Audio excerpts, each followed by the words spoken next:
si l'officiant et les chantent. Alléluia. Oh, vraiment, c'est formidable d'avoir des enfants merveilleux. Alléluia. C'est formidable d'avoir des enfants qui... vous voyez, ce jeune homme, il a beaucoup d'avenir. Ne vous étonnez pas demain s'il devient comme moi. Parce que c'est comme ça que l'appel commence petit à petit. Parfois, on néglige. Jésus, que l'enfant grandit, les choses se définissent dans sa vie. Alléluia.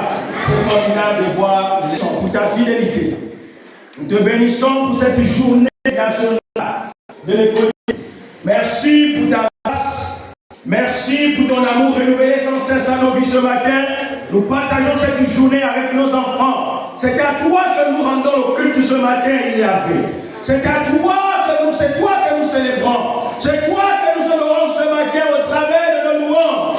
Au travers même de la bouche de ceux qui sont à la mamelle.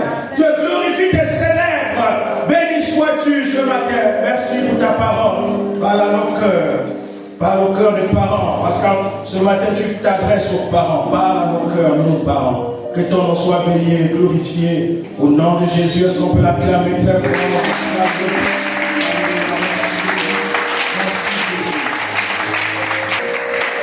J'ai voulu partager mon écran ce matin avec vous.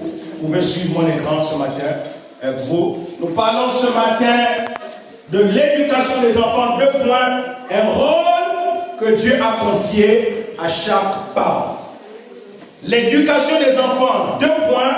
Un rôle que Dieu a confié à chaque parent. Et nous allons découvrir la responsabilité qui incombe aux parents. La responsabilité que nous, parents, nous avons, que Dieu nous a confiée. Nous allons tous nous lever et lire ce texte que nous connaissons tous. Proverbe 22, verset 6. Je vais demander à un lecteur de faire la lecture à haute voix. Un lecteur. Instruis l'enfant selon la voie qu'il doit suivre. Et quand il sera vieux, ou adulte, il s'en détournera pas. Il s'en détournera point ou pas. Alléluia. Amen. Instruis l'enfant suit. Et quand il sera adulte ou vieux, il ne s'en détournera point. Merci de vous asseoir.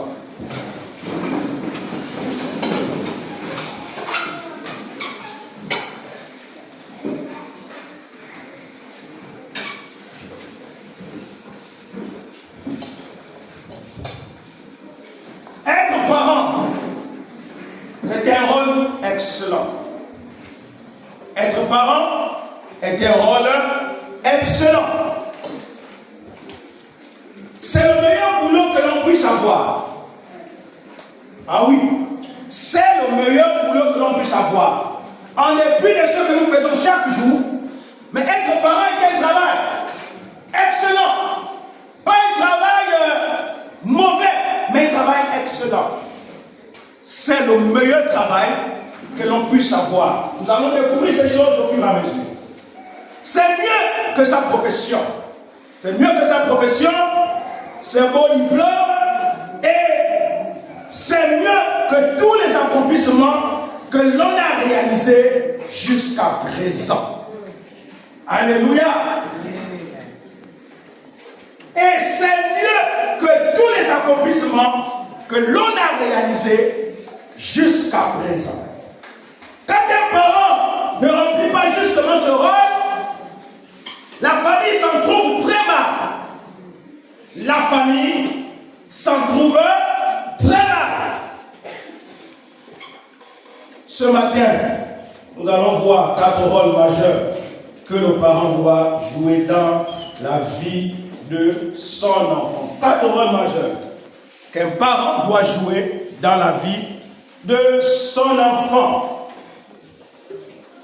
La responsabilité du parent est très importante et nous voulons la réaliser, le rôle que doit jouer le parent dans la vie de son enfant. Une responsabilité divine et une responsabilité humaine, mais aussi une responsabilité sociétale. Parce que l'être humain, c'est un être qui vit dans un environnement qui est hiérarchisé, qui est organisé. Et il incombe aux parents de s'arrimer aux couches de la société dans laquelle le parent vit pour avenir ou un avenir assez important. Le premier rôle, le parent en tant qu'investisseur. Le parent est un investisseur. Le parent est un investisseur.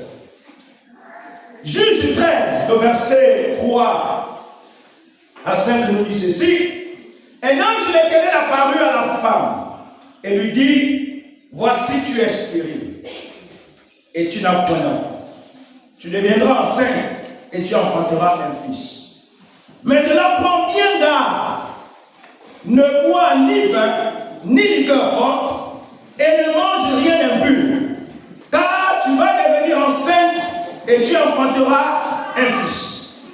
Le rasoir ne passera point sur sa tête, parce que cet enfant sera consacré à Dieu dès le ventre de sa mère. Et ce sera lui qui commencera à délivrer Israël de la main des Philistins. Alléluia. Vous connaissez l'histoire de cet homme, c'est l'histoire de la naissance de Samson.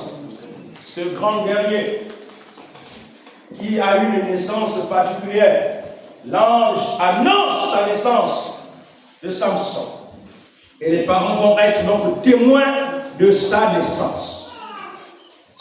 Le rôle que le parent doit jouer dans la vie de son enfant est celui d'investisseur.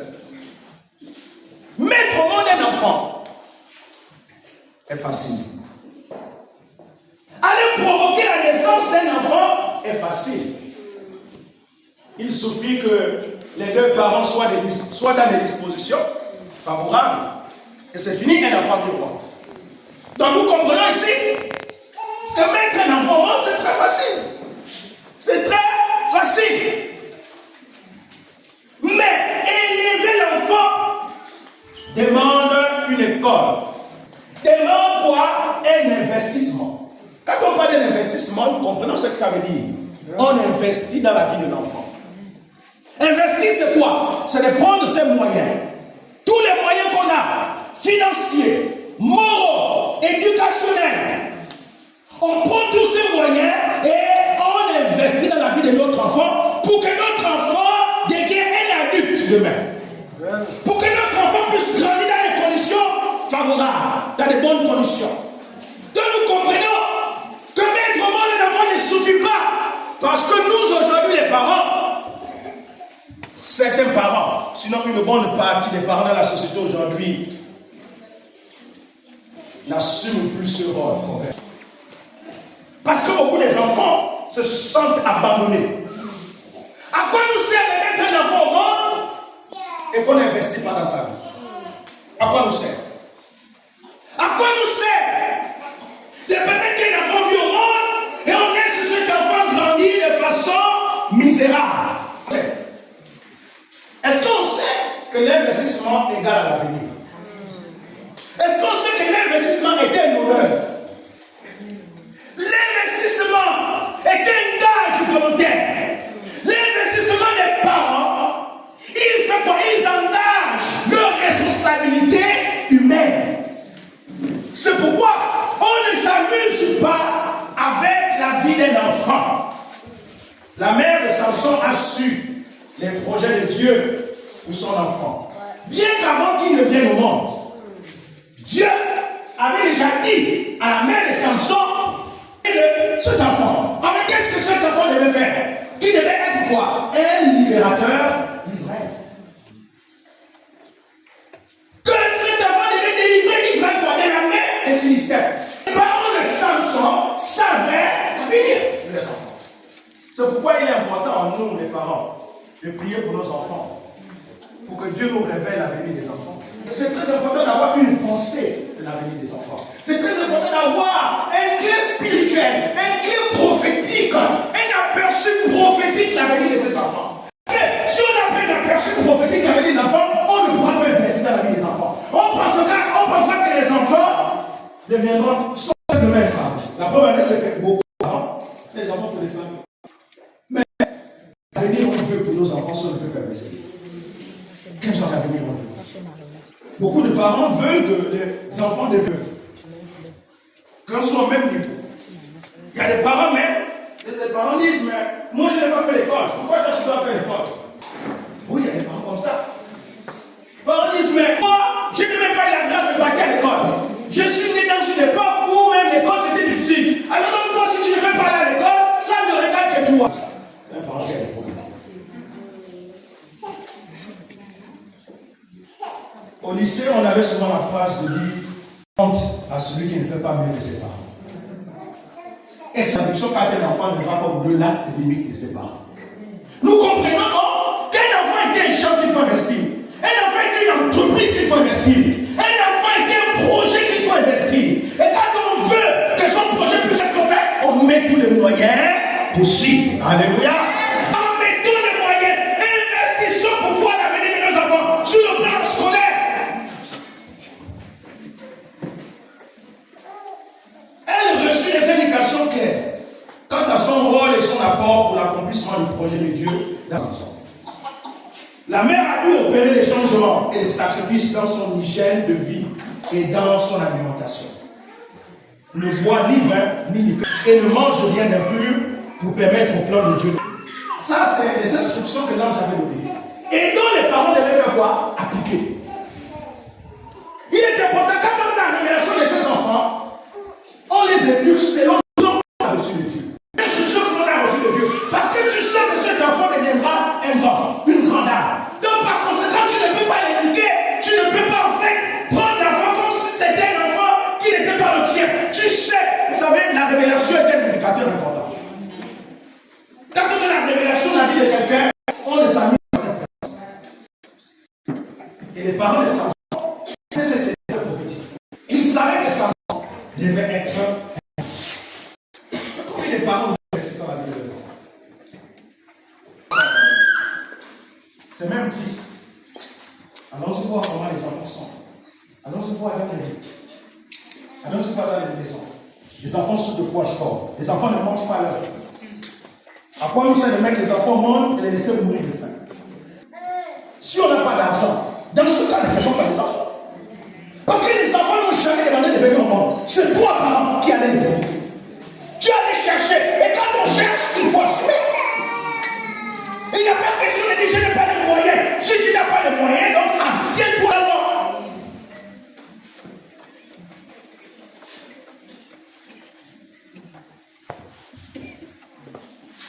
Nous, en tant que parents, vous serez amenés à faire des sacrifices de vie pour garantir l'accomplissement des projets de Dieu dans la vie de ton enfant. C'est des sacrifices. C'est des sacrifices. Vous savez, quand on prend l'argent pour investir dans les études des enfants, c'est des sacrifices. On se prive nous-mêmes. On se prive. Je connais une famille camerounaise. Le père est né dans des conditions précaires de pauvreté. Il vit à Yaoundé. Et le père a dit, je crois qu'il a eu une famille de 8 ou 10. Et tellement lui-même a grandi dans la pauvreté, il a dit jamais, je ne vais pas accepter que mes enfants puissent grandir dans la pauvreté. Je vais tout faire. Et cet homme a commencé à travailler dur. Il a commencé à travailler dur parce qu'il avait un rêve. Il avait un rêve, c'était d'amener ses enfants, tous ses enfants au Canada. Parce que pour lui, quelqu'un lui avait dit que le Canada est une terre d'opportunité. Il y a beaucoup d'avantages si tu y vas. Et voici cet homme a commencé à travailler dur. Il a commencé à épargner. Il a commencé à épargner. Il a commencé à dire à ses enfants qu'à partir d'aujourd'hui, on ne mangera plus certains repas qui coûtent cher. Parce qu'il y a un but à atteindre. Je veux me sacrifier pour votre avenir. L'histoire de cet homme camerounais dit qu'il est parti il a embarqué ses enfants dans le bateau et il est passé par le Togo. Regardez le risque qu'il a pris. Avec toute sa famille dans le bateau. Aller à mer, passer par la mer jusqu'au Togo. Et c'est le Togo qu'ils vont prendre parce que quand même les vols qui font direct l'Europe et autres, c'est quand même en Afrique de l'Ouest, les tarifs sont quand même moins chers. Par rapport à l'Afrique centrale. Et c'est du Togo qu'il va payer tous les billets de ses enfants et là ils vont avoir les visas, ils vont partir bientôt au Canada. Et jusqu'aujourd'hui, tous ces enfants réussissent. Et tous ce sont, je souviens ce témoin, ce sont ses propres enfants qui témoignaient du sacrifice que leur père a eu à faire. Quel investissement que ce papa a fait. Il s'est privé lui-même. Combien de parents sont prêts à se priver pour l'avenir de leurs enfants? Certains d'entre nous, on n'a même pas un projet. On ne projette même pas l'avenir des enfants. On n'a même pas un petit compte qu'on peut commencer à épargner 100 francs pour l'avenir des enfants. Rien. Tout c'est nous-mêmes. Il y a des parents tellement égoïstes, tellement ingrats. C'est nous-mêmes qui on s'habille bien. Les enfants s'habillent manjama, sans sale. Nous-mêmes on est toujours bien propres. Les enfants sont toujours sales. Voici les gens des parents aujourd'hui. Quels gens des parents ensemble aujourd'hui? Dieu nous demande de veiller désormais sur le langage des enfants. Le langage des enfants est le rôle des parents. C'est les parents d'inculquer un langage agréable, un langage propre aux enfants. Comment les enfants doivent s'exprimer? C'est à nous de dire aux enfants, comment on ne dit pas ça. Attention, on ne parle pas comme ça. Attention, mais combien de parents le font encore aujourd'hui? Écoutez, les enfants d'aujourd'hui sont très élevés. C'est les enfants des androïdes. Ils connaissent beaucoup de choses. Pendant que vous pensez que l'enfant ne connaît pas beaucoup de choses, mais l'enfant se moque même de vous. Moi j'ai vu mon petit là, mon fils là, je ne sais pas, à 83 ans, il manipule le téléphone Android. Mais j'étais étonné. Mais le petit rentre dans les options. Au point même, elle, papa était traumatisé. Bethel, 4 ans. Mais il te manipule le téléphone Android. Il dit, mais moi, papa, je ne connais pas les options. Ça signifie que les générations ont changé, les temps ont changé. Il ne faut pas confondre les années sur soi, les autres sur les ans lesquels. C'est-à-dire que parents éduquent même leur passé par rapport au passé. Non! Il faut s'adapter parce que le monde évolue. Mais on ne doit pas se conformer au monde. On doit s'adapter. On ne se conforme pas au siècle présent. Donc tu as la responsabilité chez les parents de donner, d'inculquer mon langage à ton enfant. Apprends à ton enfant comment bien parler. Comment bien s'exprimer. L'éducation commence à la maison. 2. Veillez désormais sur son comportement. Le comportement de l'enfant.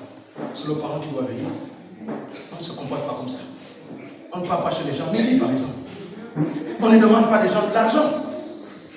Ça, c'est nos parents. Combien de parents le font encore aujourd'hui? Et on s'étonne que l'enfant a 15 ans. Oh, l'enfant connaît déjà les hommes. Mais papa, tu es perdu, tu n'es jamais là. Il y a des parents qui ne sont jamais là. Ils sont toujours occupés. On justifie tout par le travail. Mais si le travail devient une malédiction pour tes enfants, délicat. Pour que tu t'occupes un peu de tes enfants. Parce qu'on ne peut pas toujours tout justifier par le travail. Le travail, le travail, le travail. Mais donc, que deviennent tes enfants. Pendant que tu es absent, le Satan, lui, il travaille. Laisse-moi te dire que c'est Satan qui prend le rôle de père et de mère dans la maison. Ne t'étonne pas du comportement bizarre de tes enfants. Parce que tu n'es jamais là. Ou papa enseignait, il a fui, il a disparu.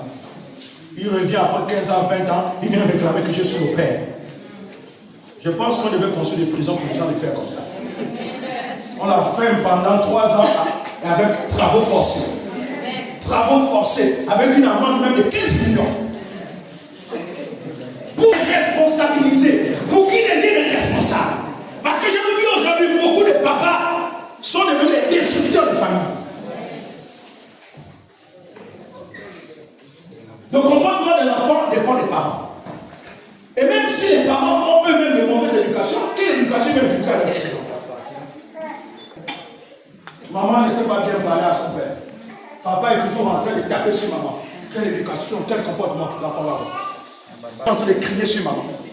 Au point où l'enfant dit, mais papa, pourquoi tu cries toujours sur maman? Pourquoi tu cries? Pourquoi tu cries sur maman? Même l'enfant te dit ça. Même tu continues à crier sur maman. Mais c'est normal que quand l'enfant aura ton âge, il fera la même chose aussi à sa femme.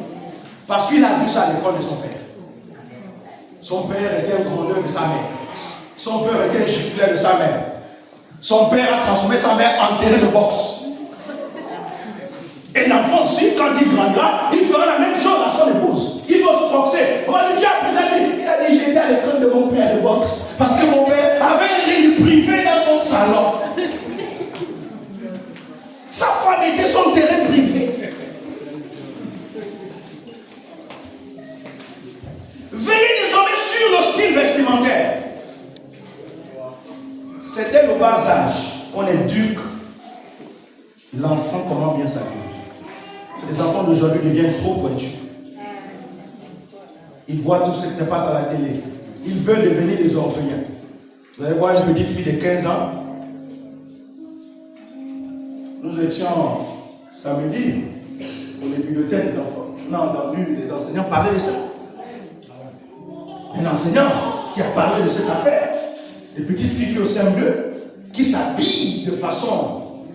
Comment comprendre une petite fille qui au CM2? Tu ne connais encore rien de la vie, tu t'habilles de façon extravagante, séduisante. Tu veux séduire qui? Séduire M. Tommy. Et M. Tommy est un terrain occupé. Tu veux séduire qui? Le jeune homme, Madame Natacha. Madame Natacha est un terrain occupé. Le style vestimentaire est important. C'est tous les parents qui devons apprendre aux enfants comment s'habiller. On ne s'habille pas comme ça. Enlève la tenue là. Et même nous, certains parents, quand on va marcher, ça commence à voir par les mamans. Nous-mêmes, on s'habille comme ça. Quel genre de style vestimentaire? Nous, les pères, nous, les mamans, on inculque à nos enfants. L'enfant ne fait qu'imiter ce que maman fait. Puisque maman porte les petits machins. Hein? Porte les petits machins. Et puis quand on s'assoit, on dit, pourquoi tu tires encore? Laisse. Laisse, on va tout voir. Donc c'est une responsabilité importante. C'est une responsabilité importante d'apprendre aux enfants. Regardez les musulmans, les amis, ils ne s'amusent pas avec la Bible. Les musulmans inculquent leurs enfants comment s'habiller dès le bas âge. Et vous n'allez pas voir un enfant musulman s'habiller de façon extravagante, à scandaliser les gens. Scandaliser les gens. Un jour, j'ai passé le culte quelque part. Et puis ce jour-là, je ne voulais pas que les gens, je ne voulais pas qu'on m'identifie parce que je voulais aussi passer le culte comme un fidèle. Donc je suis venu, je me suis infiltré dans les rangées, je me suis infiltré. Et puis on m'a mis assis. Donc même la société ne me connaissait pas qui j'étais. Et puis je suis. Mais il y a une sœur, Seigneur. Quand elle était arrivée, avec les pantalons, dès qu'elle s'est assise, j'étais derrière elle. Ce jour-là, le culte était gaspillé. Elle m'a déconnecté totalement. J'étais obligé de dire au membre de la sécurité, s'il te plaît, change-moi de place. Change-moi de place. Voilà aujourd'hui. Moi, je viens pour passer mon culte et quelqu'un vient pour me déranger.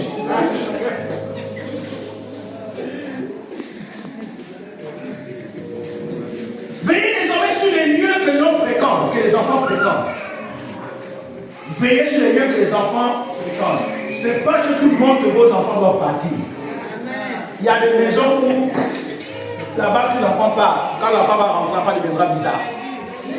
On va peut-être lui faire manger une cuillère de soupe bizarre. Et vous allez commencer à constater que l'enfant qui se comporte bien, soudain il va commencer à changer bizarrement. Attention. C'est pas aussi chez tous les parents qu'il faut envoyer les enfants. Amen. C'est pas aussi chez tous les parents qu'il faut envoyer les enfants. Il faut sélectionner les enfants, il faut sélectionner les parents. Parce que même parfois, notre propre militante peut être... vous comprenez, non? Voilà. Nous avons eu un sketch ici l'année dernière tourné par les hommes. L'oncle Moussa. Vous vous souvenez du sketch de papa? C'était pas l'oncle propre qui faisait ça. Ah.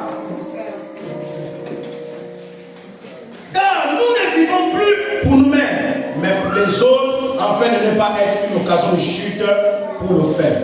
Romains 14 dit, en effet, nul de nous ne vit pour lui-même. Et vous devez vous investir dans la vie de vos enfants. Vous devez vous investir dans la prière pour chercher la volonté de Dieu pour vos enfants. Je l'ai dit à l'avant. Pour ceux qui n'en ont pas encore, vous devez déjà préparer le cadre dans lequel les enfants vivront quand ils seront là. C'est très important. Maman enceinte, les enfants vont venir. Dans quel cadre ils vont vivre? Dans quel environnement ils vont vivre? C'est aux parents de préparer l'environnement. C'est aux parents de préparer les lieux où les enfants, les futurs enfants, vont vivre. Ou déjà les enfants qui sont nés. Le père et la mère de Samson se sont dit en se privant du vin, des liqueurs fortes et de la nourriture déclarée impure par Dieu. Verset 4. Pour que le plan de Dieu puisse s'accomplir dans la vie de leur fils. L'enfant grandit et l'Éternel le bénit. Et l'esprit de l'Éternel commença à l'agiter ou à l'utiliser. Alléluia. Nos parents en tant qu'éducateurs. Nos parents en tant qu'éducateurs. Nos parents étaient éducateurs. Dieu a donné à tout parent la responsabilité de bien éduquer les enfants. Tu as donc ce mandat de Dieu pour bien éduquer tes enfants. Et Samuel 2, le verset 22. Élie était fort avancé en âge et il a appris comment ses enfants agissaient à l'égard de tout Israël. Il a appris aussi qu'il couchait avec les femmes qui s'assemblaient à l'entrée de la tente d'assignation. Un homme de Dieu vint auprès de lui et lui dit, ainsi parle l'Éternel. Ne me suis-je pas révélé à la maison de ton père lorsqu'il était en Égypte dans la maison de Pharaon? Pourquoi voulez-vous au pied mes sacrifices et mes offrandes que j'ai ordonné de faire dans ma demeure? Et d'où vient que tu honores tes fils plus que moi, afin de vous engraisser les prémices de toutes les offrandes d'Israël, mon peuple? Le deuxième rôle est celui d'éducateur. Le parent doit organiser un cadre propice à l'éducation de son enfant et définir les limites à ne pas franchir. Le cadre d'éducation ici commence par l'éducation de base. Et dire aux enfants que dans la vie, on ne fait pas ça, on ne se comporte pas comme ça. On ne manque pas le respect aux aînés. Aujourd'hui, est-ce que le respect est encore dans notre société? Vous allez voir un petit de 15 ans qui est assis et une personne adulte debout. Il n'est pas dérangé, ça ne lui dit rien. Vous allez voir, vous allez à la banque, il y a toute une queue. Un petit de 20 ans est devant, pendant que le vieux est derrière. Au lieu de lui céder sa place, il est là. Ça ne lui dit rien. Et on s'étonne que les jeunes aujourd'hui meurent avant les vieux. C'est toutes ces choses-là. C'est toutes ces choses. Il faut rester ferme dès le début, sans laisser le moindre espace possible. L'éducation, il faut être ferme avec les enfants. L'éducation, il faut être ferme avec les enfants. Et vous allez voir que Dieu a beaucoup donné la responsabilité à la mère sur l'éducation des enfants. Parce que le père est toujours en partance, allait toujours chercher de quoi nourrir la famille. Et la mère a la responsabilité de beaucoup plus éduquer les enfants. Et l'éducation incombe beaucoup à la maman. C'est l'un des devoirs que Dieu a donné à la maman. Si nous plaisantons avec l'éducation de nos enfants, mais nos enfants deviendront des ratés dans le futur. Nos enfants seront perdus dans le futur. Il y a des enfants aujourd'hui qui ne savent même pas laver la vaisselle. Il y a des enfants aujourd'hui qui ne savent même pas. Voyez à la maison prendre un balai, comment ça s'appelle? Parce que les parents ne montrent pas comment ça se fait. On ne montre pas. Certains parents n'ont jamais le temps pour montrer. Voici comment on entretient une maison. Mais l'éducation commence dès le bas âge. C'est dès le bas âge. Si on veut voir son enfant grandir dans de bonnes conditions, c'est dès le bas âge qu'on inculque ces valeurs-là aux enfants. On montre à l'enfant comment se baigner sur. Je ne sais pas si vous suivez souvent l'émission de Mamie Nani ou quoi, comment elle s'appelle encore. Super Nani. Elle a de bonnes leçons. Souvent, je regarde, quand je regarde, elle enseigne comment éduquer. Mais elle est basée sur les bases, sur la base de son propre expérience. Elle a certainement vécu dans un couple. Elle a décidé de consacrer sa vie pour aider les autres couples. Et si on s'amuse avec l'éducation de nos enfants, c'est tout un avenir qui est détruit. L'éducation est. Et tout passe par là pour que nous, parents, nous soyons heureux. C'est pas bien souvent d'entendre cet enfant est doué. Et quand on dit ça, on fait référence à tout. Amen. On regarde les parents bien éduqués. Cet enfant est bien éduqué. Cet enfant est calme. Cet enfant est ceci. Et ce sont les parents certainement qui jouent un rôle important dans la vie de l'enfant. Dieu, par la bouche d'un prophète, est venu reprendre le sacrificateur Élie pour s'en laisser aller dans l'éducation de ses enfants. C'était un prêtre, il avait laissé aller. Il avait un laissé aller. Il le laissait aller, attention, pour tomber dans le laissé aller. Si nous laissons de côté le volet de la correction de nos enfants, ce volet de la correction, le mot correction, le mot punition, c'est tout un sujet de doctrine à la vie. Il faut corriger l'enfant.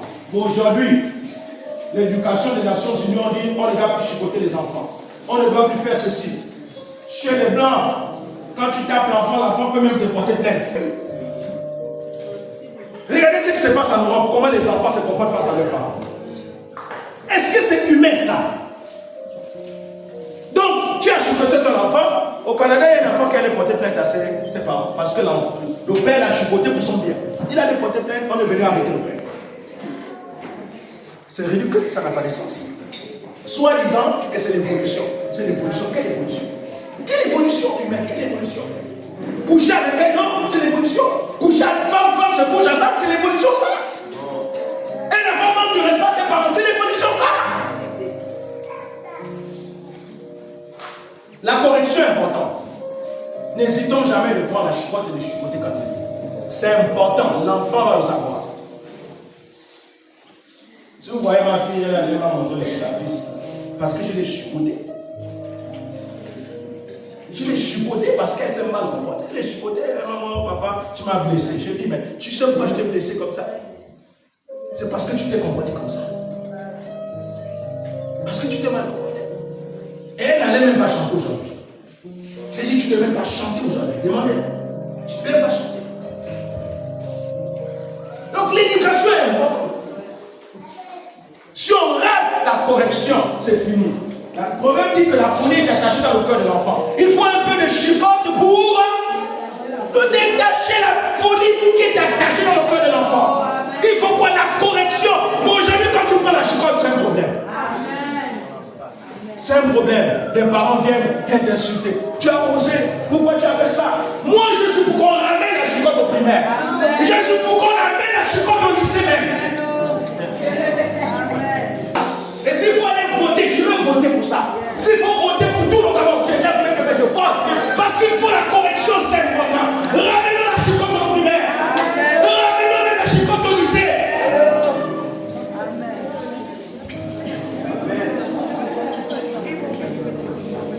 Nous vivons des tourments dans la famille à cause du comportement des enfants. Lisons ces passages. Proverbe 23, 13. N'épargne pas la correction à l'enfant. Ce n'est pas moi qui le dis, c'est Dieu qui le dit. Les passages sont là. Il n'épargne pas la correction à l'enfant. Si tu le frappes de la verge, il ne mourra pas. Ne frappons pas dans le but de tuer. Non. Ne frappons pas dans le but de blesser. Ne frappons dans le but qu'il comprenne. Et dis à l'enfant, tu sais pourquoi je t'ai frappé? Explique-lui pourquoi tu l'as frappé. Et c'est ce qu'il doit retenir.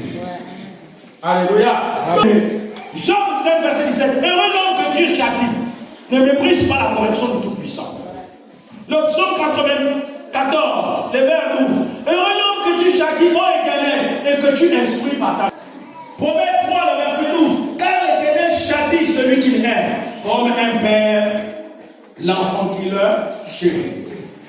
Proverbe 29, verset 17. Châtie ton fils, et il te donnera du repos, et il procurera des délices à ton âme. C'est fort, hein, ce texte. C'est très profond. Si on prend le temps d'analyser. Proverbe 22, verset 15. La folie est attachée au cœur de l'enfant. La verge de la correction l'éloignera de lui. Maintenant, c'est quoi cette histoire que l'ONU vote des lois bizarres? Ne faisons pas ceci. On ne touche pas là. Regardez, le monde est devenu étrange. Vous ne voyez pas la différence entre le monde des années 60, 70 et le monde des années 2000. La société est devenue bizarre, impolie. Il n'y a plus de respect dans la société. Pourquoi? Parce qu'on a éloigné la verge. On a éloigné la correction. On pense que la correction est une mauvaise chose. La correction est une bonne chose. Punissez les enfants. Même à l'école, punissez. Si on vous dit qui a demain, dites c'est le pasteur Borel qui a dit ça. Ils viendront me voir. Punissez les enfants. Je parle aux enseignants. Punissez-les. Si les policiers viennent dire que c'est le pasteur Borel qui a demandé de le faire, ils viendront me voir. On va s'asseoir face à la parole de Dieu. Alléluia. Amen.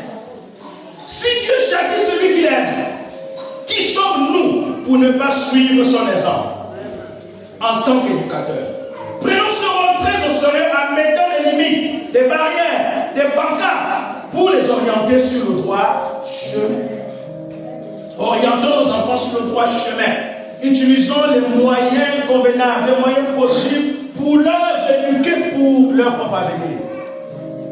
Je ne sais pas si j'ai déjà fait ce témoignage ici. Un jour, un ancien, quand son parent l'envoyait à l'école, il allait et sur la route, il s'arrêtait, il jouait au bingo avec les autres. Et quand il était 13h, il rentrait à la maison.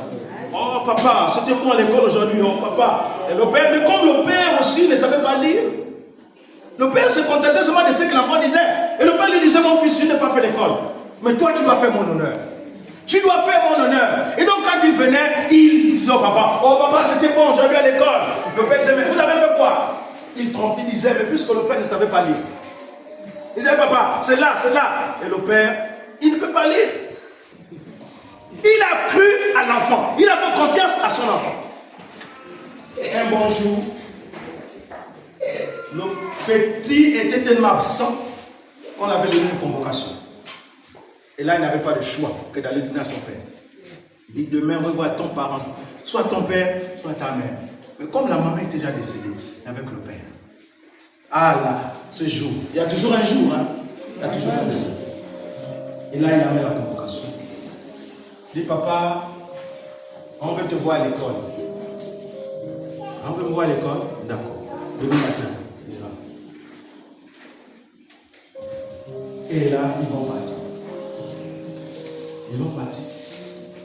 Et quand ils vont arriver là-bas, mais le rendu sera compliqué. Ton fils ne vient jamais à l'école. Il est toujours absent.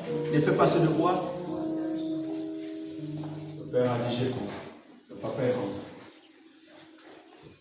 Quand le petit rentre le soir, le père l'a dit aujourd'hui.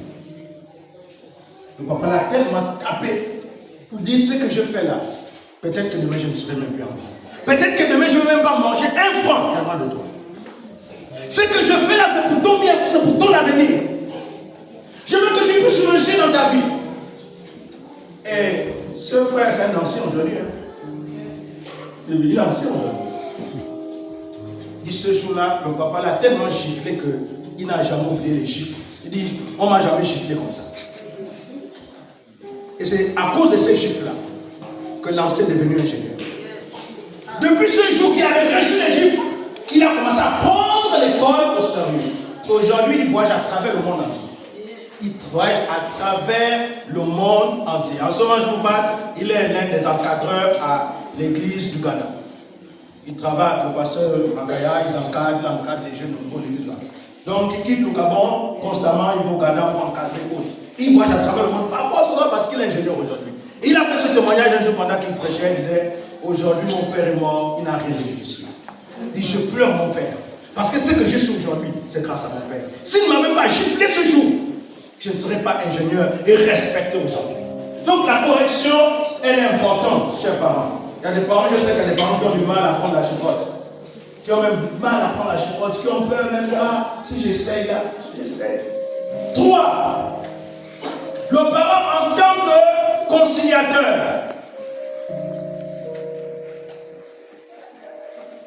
De Samuel 13. Le troisième rôle que le parent a est celui de conciliateur. Il règle les problèmes de famille. Dans 2 Samuel 13, la famille de David traverse une crise. Amnon viole la sœur d'Absalom. Tous les enfants du roi David. Le verset 21 nous dit, le roi David a appris toutes ces choses et il fut très irrité. Mais il ne fit rien pour régler la situation. Au bout du compte, les conséquences furent très graves. Absalom tua son frère parce qu'il avait déshonoré sa sœur. Pour ceux qui ont déjà lu cette histoire. Notre rôle, c'est de concilier. Parmi nos enfants, souvent, quand les enfants grandissent, au fur et à mesure que les enfants grandissent, les conflits peuvent naître entre les enfants. Les complexes peuvent s'installer parmi les enfants. Et vous allez voir les filles commencer à combattre les garçons, et les garçons aussi défendre leurs droits. Et voyez, il va comme naître une certaine guerre dans la famille. Parmi les enfants. Moi, les jours, je vois ça entre Divine et Bethel. le côté masculin de Bethel, je sens que le côté masculin est en train de, quand la grande sœur blâme, il est aussi blâme, il pointe du doigt. Je regarde. La grande sœur dit, mais il a été lavé. Il dit, je ne pars pas. Je regarde, j'observe. Après, je dis, venez s'il vous plaît. Et je remets les choses à la place. Je dis, mais celle-là, c'est ta grande sœur. Si elle te demande d'aller se laver, c'est pour ton bien. Parce que tu dois te laver. Et donc, tu ne peux pas crier sur ta grande sœur comme ça. Vous voyez, donc, il y a ces petites guerres qui naissent. Et si les parents ne veillent pas sur ça, les enfants vont grandir avec ça. Et demain, c'est toute une famille qui est séparée. Chacun va commencer à vivre de son côté. Ils ne vont plus se parler, ils ne vont plus s'adresser la parole. Et regardez ce que deviennent les enfants. Donc il faut veiller sur ça, c'est très important. C'est aux parents de mettre de l'ordre, de parler, de blâmer quand il faut. De faire asseoir les enfants. Et c'est dès le bas âge. Parce qu'il y a des conflits. Il y a des conflits entre les enfants, quoi. Et certains enfants pensent qu'ils sont mieux que les autres enfants. Le plus souvent, surtout, attention aux tendances de vouloir aimer les uns un peu plus que les autres. Le système Jacob, là, arrêtons ça. Vous connaissez le système Jacob? Hein? Attendez, je vais vous montrer le système Jacob. Mettez-vous un peu. Le système Jacob, c'est quoi? C'est le plus petit domine sur le plus grand. Alors que selon la loi juive, l'aîné reste l'aîné. La bénédiction se transforme par l'aîné. Mais Jacob, puisque lui, il est venu de là. Vous voyez le système de Jacob? Il va monter en Égypte. Et puis vous savez que Dieu va remplacer Joseph par les deux fils. Par les deux fils de Joseph. En fait, il fallait compléter la tribu. Donc Dieu va remplacer Joseph. Joseph ne va pas être une tribu. Donc il va prendre Ephraïm et Manassé, les deux fils de Joseph qui sont nés en Égypte. Donc il va les remplacer pour compléter les 12 tribus d'Israël. C'était dans le plan de Dieu. Qu'est-ce que Jacob fait? Pendant il dit, bon, il s'apprêtait à mourir, il devait mourir bientôt. Et là, il dit amène-moi les deux fils. Ce sont ces deux fils qui sont nés, lui. Qu'est-ce qu'il fait? Regarde ce qu'il fait. Vous savez, selon les Juifs, la bénédiction se transmet par la main droite. Qu'est-ce qu'il fait? Vous voyez ce qu'il fait? Au lieu de... Non, on va faire comme ça. Voilà. Voilà. Voilà. Au lieu de faire ça, vous voyez, mais lui, il fait ça. Il a croisé les bras. Donc, il a mis la main droite sur le petit frère, il a mis la main gauche sur le... Et Joseph a voulu enlever. Il a dit, mais papa, qu'est-ce que tu fais? Parce que Joseph connaissait les principes spirituels. Papa, mais qu'est-ce que tu fais? Il dit, laisse mon... Donc, le fils était en train de vouloir enlever la main. Il dit, mon fils, laisse, je sais ce que tu fais. Et Joseph a laissé faire son père. C'était dans le plan de Dieu, c'était étrange. Vous voyez le système Jacob? Merci les enfants. Où le plus petit domine sur le plus grand. Attention à ce système-là. Attention à ce système, Jacob. Attention à ce système. Les enfants doivent être aimés de la même mesure. À la même mesure.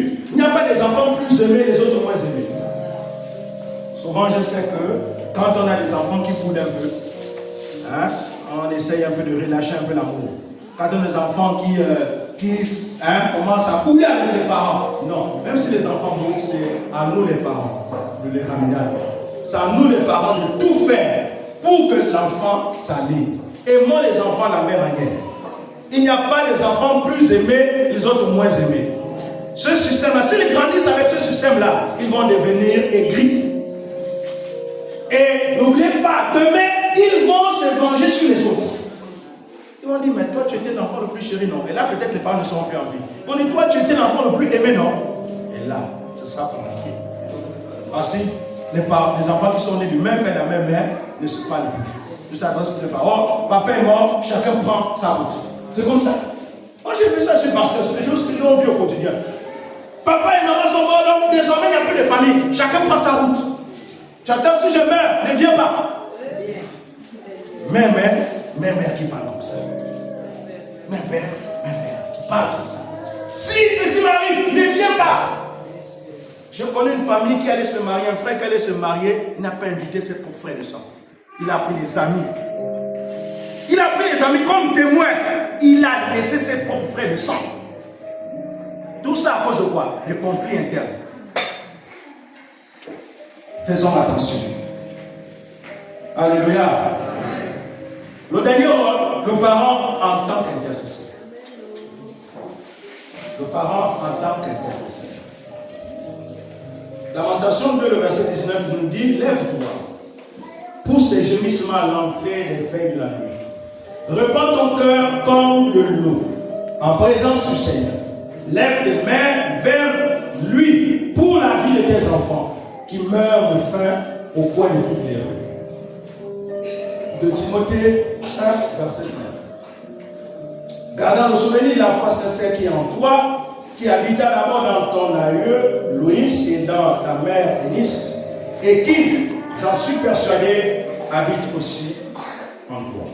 Le quatrième rôle que le parent a est celui d'intercesseur.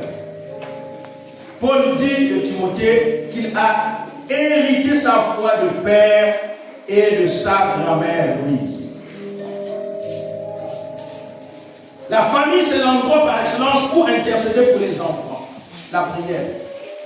Il y a des comportements qui partent par la prière. Il y a des caractères qui se transforment par la prière. Il ne suffit pas seulement d'éduquer, d'investir, mais il suffit aussi de prier. Il faut aussi prier. Parfois, il y a le négatif. Il y a des choses qu'on a invitées, le sang, etc. Parfois, ça peut être un esprit qui est là aussi. Il perturbe la vie de l'enfant. Il y a des enfants perturbés, n'est-ce pas? Il y a des enfants perturbés. Quand vous voyez une petite fille de 9 ans, 10 ans commencer à chercher les hommes, c'est un enfant perturbé. Quand vous voyez une petite fille de 10 ans marcher sur la route, elle marche, vous sentez que la démarche là, c'est pour attirer mon cerveau. Un enfant de 10 ans, de 9 ans. Et c'est pourquoi aujourd'hui la sexualité précoce. Attention, chers parents, on vit dans un monde très dangereux aujourd'hui. Un enfant qui connaît une sexualité précoce est un danger. Je vous dis, est un danger. Et c'est pourquoi la sexualité, il faut veiller sur ça. L'acte sexuel n'est pas un acte anodin, c'est un acte sacré devant Dieu. Le sexe n'a jamais été quelque chose avec lequel on doit s'amuser. Comment on voit les jeunes aujourd'hui s'amuser avec le sexe? On pense que le sexe, c'est les jeux de cuivre. On pense que le sexe, c'est pour... c'est pas amusant. C'est un acte sacré pour Dieu. On ne s'amuse pas avec ça. C'est pourquoi Dieu a consacré ça uniquement pour le mariage. C'est parce que Dieu est un adulte, il réfléchit comme un adulte. Vous me suivez ce matin? Les enfants d'aujourd'hui sont très précoces. Ils vont très vite sur le plan sexuel. Si vous ne surveillez pas, si vous ne veillez pas. Beaucoup de parents, quand vous suivez Marie-Mar avec vos enfants, quand Marie-Mar et puis Papi Pancho, moi je ne sais plus, s'embrassent, les enfants devant vous, ils sont là, vous regardez, certains parents au fond. Certains parents au fond. Nous avons aujourd'hui des sites pornographiques, et les enfants suivent, les télévisions, verrouillez les codes. Mettez les codes parce qu'il y a des chaînes pornographiques sur le canal là, il y a des chaînes pornographiques. Donc si vous ne mettez pas les codes, mais vous allez surprendre vos enfants en train de regarder. Ne vous étonnez pas que demain, l'enfant d'un 10 ans commence à écrire les lettres d'amour. Vous allez poser la question, mais l'enfant a pris ça où? Comment? La télévision, le WhatsApp, TikTok, je ne sais pas, Telegram, etc. Attention! Il faut veiller. Je suis sur l'aspect sexuel parce qu'aujourd'hui la société est détruite à cause de ça. Comment comprendre qu'un enfant de 9 ans connaît jamais? On explique ça comment? Quel parent peut être heureux? Un enfant de 10 ans, 11 ans. La plus jeune mère au Gabon, elle a accouché à 10 ans. Elle est née dans le trou. Quelle honte! La plus jeune mère du Gabon, 10 ans. Mais mon Dieu, quelle humiliation totale! À 10 ans, mettre au monde. Chers parents, l'éducation sexuelle est importante aujourd'hui. Comme des parents même disent aux enfants, ça, attention, ça, attention. Les jeunes petites filles, nos enfants là, elles sont trop pointues aujourd'hui. Il faut faire attention avec ces enfants. Il faut les parler déjà de la sexualité, parler-les dans le bon sens. Dire, ça là, on ne touche pas ça. Ça, on ne fait pas ça. Ça, commencez déjà. Les mamans, s'il vous plaît, commencez déjà. N'attendez pas 15 ans, ce sera trop tard. À 15 ans, elles peuvent vous amener un bébé. À 15 ans, elles peuvent vous amener un bébé. Attention, il y a aussi les enfants qui héritent les mauvais comportements de leurs parents. On m'a mis au monde, j'étais mis au monde, j'avais 15 ans. Donc toi aussi tu dois m'amener un petit-fils qui a 15 ans. Tu dois aussi m'amener. L'enfant de 15 ans, tu commences à lui parler de petit-fils. Quelle est l'éducation qu'on donne?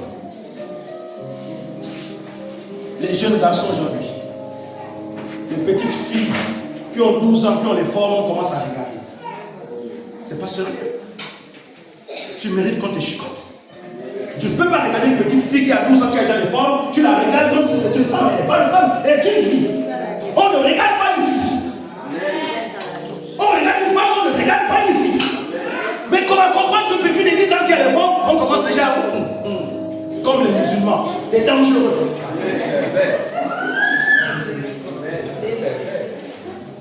C'est dangereux dès qu'une fille a 10 ans chez le musulman, elle est déjà même peut-être fiancée.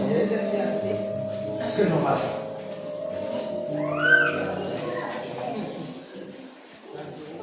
C'est également l'endroit idéal pour leur présenter le Seigneur afin qu'ils soient sauvés. Amen. Leur présenter le Seigneur. Quand on intercède, on prie pour les enfants, on les présente le Seigneur. Leur présenter le Seigneur.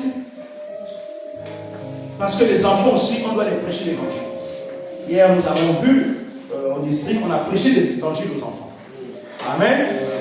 Et ici, au niveau de l'après-midi, on a commencé un enseignement qu'on n'a pas encore fini sur comment présenter l'évangile aux enfants. Comment présenter l'évangile aux enfants? Parce que les enfants aussi doivent être sauvés. La famille, c'est l'endroit où l'on transmet l'héritage spirituel. Les valeurs chrétiennes solides qui les guideront toute leur vie. Être parent, c'est une bonne chose, mais remplir ce rôle est plus que nécessaire. Remplir ce rôle est plus que nécessaire, chers parents. Dieu nous a donc confié la responsabilité. Tu es responsable désormais de l'avenir de tes enfants. Amen. Essaie de prendre du temps avec tes enfants. Parce que certains d'entre nous, on n'a même pas le temps pour se promener avec les enfants. On n'a pas ce temps-là pour les amener aussi. Mais aussi un moment à l'hôtel. Parfois, les enfants ont besoin de détente. Puisqu'au Gabon, il n'y a pas de heures de jeu. Il n'y a pas. Il n'y a pas. L'État n'a pas fait. Mais les enfants ont besoin de ça pour s'épanouir aussi.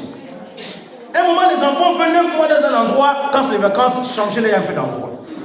Ils vont un peu aussi, mais toujours là. Toujours là. On est né à Lastuville. Les vacances, Lastuville. Noël, Lastuville. Les grandes-vacances, Lastuville. Non. Les enfants ont besoin des lieux nouveaux parce qu'ils vont apprendre de nouvelles choses. Est-ce que je parle aux parents? Je parle aux parents. Les vacances, c'est pas c'est seulement nous qui voyageons. Alors que ça s'organise. Ça s'organise. Les enfants ont besoin de ça. Ça s'organise, c'est important. Je connais un ancien là à Mwanda. Pratiquement tous les 2 ans, il amène ses enfants à l'étranger. Il dit, parce que je suis obligé tout au long de l'année, je prends les billets parce que je veux passer le moment en famille. On prend l'avion, on part au Sénégal, on reste là-bas, on reste là-bas, on reste là-bas. Et on rentre après peut-être 2 mois. Et là, quand les enfants rentrent, ils sont contents, ils se sentent épanouis. Dites-moi, là, celui à quel épanouissement? La femme va s'épanouir quoi, là, celui? Là, celui, il est promené des bars. La femme va s'épanouir où? Là, celui, la femme va s'épanouir. Amenons l'enfant peut-être à Port-Gentil parce que là-bas, il y a plage. Amenons l'enfant à Gamba parce que c'est mieux qu'il faut amener. Amène la table au thème. Annonce dans les parcs. Annonce qu'à l'embarradé, il y a des beaux endroits. Amen. Amen. Et les rois, voilà un bon endroit. Amenez les enfants dans des lieux comme ça. Amenons l'enfant à la Lopé. Voici des bons milieux. Amen. Un bon milieu, vous passez les vacances avec les enfants. Ça ne coûte pas cher pour aller à la Lopé. Amenons les enfants pendant 2 semaines et mois, ça va la faire. Ça ne coûte pas cher pour aller à la Lopé. Ça ne coûte pas cher pour aller à la Lopé. Ça ne coûte pas cher pour aller à la Lopé.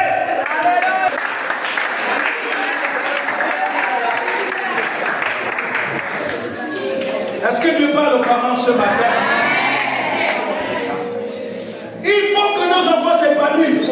Quel parent n'aimerait pas voir ses enfants heureux, sourire, s'égayer? Et l'enfant racontait aussi un peu les espoirs. J'étais en voyage à la Lopé, j'ai vu les blancs là-bas, j'ai vu les gorilles. Et l'enfant raconte ça à sa maîtresse, vous voyez, ou à son enseignant. C'est pas beau ça? Nous à l'époque, quand on était au primaire, quand vous revenez des vacances, il y avait rédaction pour vous demander de faire, raconter comment vous avez passé vos vacances. Mais si l'enfant est né là au district d'Amou, même au Rwanda, l'enfant ne connaît pas. France-Ville, l'enfant n'est jamais parti. Il va raconter quelles vacances. Parfois même là, sur ville, on n'est pas parti. Où on part, je ne sais pas. Après. Et depuis, vous êtes en 6e avant. Parfois, la tête de la femme en 6e pour l'amener à la ville. Chers parents, est-ce qu'on réalise la responsabilité que nous avons? Nos enfants ont besoin de épanouissement, nos enfants ont besoin de jouer un peu, nos enfants ont besoin de rester parfois en famille, nos enfants ont parfois besoin d'aller au restaurant. Nous restaurant pour les adultes, aussi pour les enfants. Parfois, amener les enfants au restaurant pour qu'ils mangent, ça se sentir bien. Le restaurant, c'est pas seulement pour papa et maman, pour les enfants. Amenez-les aussi au restaurant. Amenez-les aussi pour la place.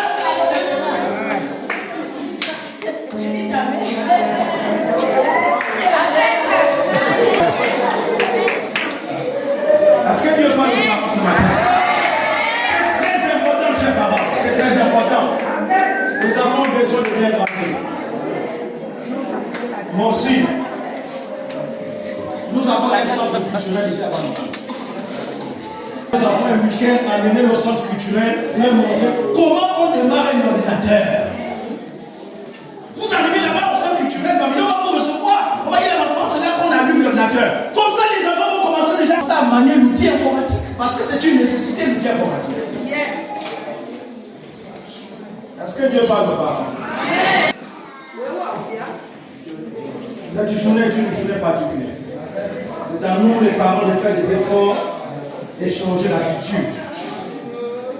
Parce que souvent, nous, les Africains, nous ne donnons pas trop de temps au repos. On ne donne pas trop de temps aux vacances. C'est pourquoi on meurt tôt. Vous savez, c'est l'une des raisons pour lesquelles on meurt tôt, parce qu'on ne se fait pas trop plaisir. On est toujours dans le stress. On est toujours sur deux boulots. On est toujours sur ceci. Et dans les problèmes, chez les autres, la vie, on sait profiter de la vie. La vie est un don de Dieu. Il faut savoir qu'on va profiter de la vie. Alléluia. Profiter de la vie. Il y en a souvent même dépensé 100 000 francs pour se faire plaisir, c'est un problème. Mais on travaille dans pourquoi? Tu travailles pourquoi? Est-ce que dépenser 100 000 francs pour se faire plaisir un moment, aller manger la glace à la crème, c'est un problème? C'est trop de demander. La glace à la crème qui coûte 1000 francs, 2000, c'est trop demandé ça. Amène un peu les enfants, boulot. Amène les enfants, boulot. Achète les enfants la glace à la crème. Les enfants vont voir les voitures, vont se sentir heureux.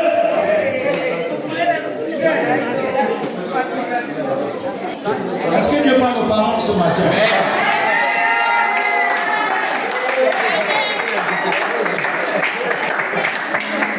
Alors on va me dire, mais pasteur, tout ce que tu dis là, on va trouver l'argent. Maintenant, moi je te pose la question, où est-ce que tu trouves l'argent? Toujours envoyer aux parents, résoudre tous les problèmes. La même manière que tu trouves l'argent avec ta famille, la même manière que tu dois trouver l'argent pour faire plaisir à tes enfants. Où est-ce qu'on trouve l'argent pour les dessins? Hein? Les dessins. Chaque dessin cotise. Chaque dessin cotise. Chaque dessin, on trouve l'argent pour les dessins. Donc si c'est pour trouver l'argent pour acheter la glace à la crème, il n'y a pas. Mais si c'est pour trouver l'argent pour les dessins, il n'y en a pas. Un mort mange la glace à la crème. Est-ce qu'un mort peut manger? Non. Quand quelqu'un est mort, le prophète prend mes 10 000 de la celui qui est vivant. Je dis pas manger, il est mort, il est mort. Il est mort, il est mort. D'ailleurs, on devait le sauver quand il était malade. Quand il était à connaissance, on devait prendre le 10 000. Quand il est mort, c'est fini. C'est fini. Les gens meurent, c'est là où les milliards sortent, des millions. Oh, les cotisations ont donné 6 millions. Quand il était hospitalisé, on a demandé de le sauver. Personne n'a envoyé. Mais dès qu'il meurt, 6 millions sortent. On se moque de qui? On se moque. Dieu a voulu nous parler ce matin. Dieu lui parlait ce matin.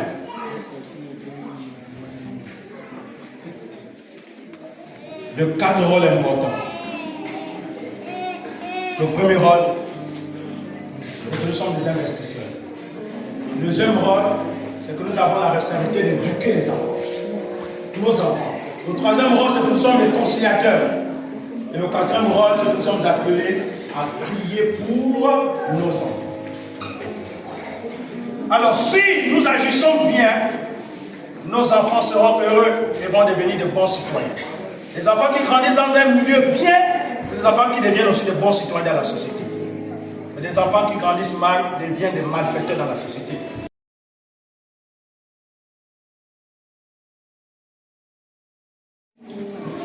Alors faisons tout pour donner un peu de bonheur à nos enfants. Alléluia. Amen. Je ne cesse souvent de dire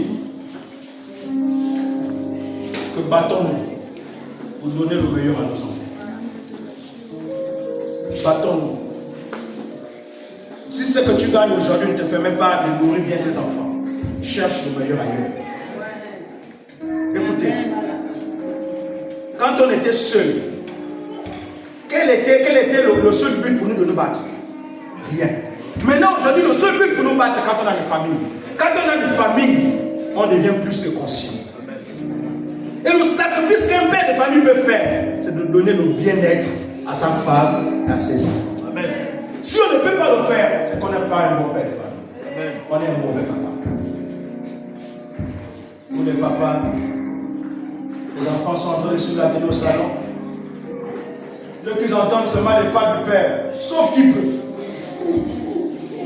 Papa, on le qualifie de Mister Colombo. On l'a même surnommé Mister Colombo, Mister Méchant.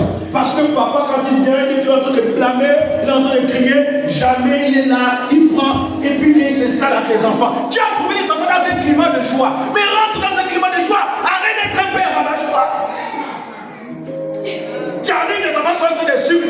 Enlevez-moi ça, mettez-moi le journal, Ça ne se passe pas comme ça, monsieur papa. C'est pas parce que tu es chef que ça se passe comme ça. Ça se passe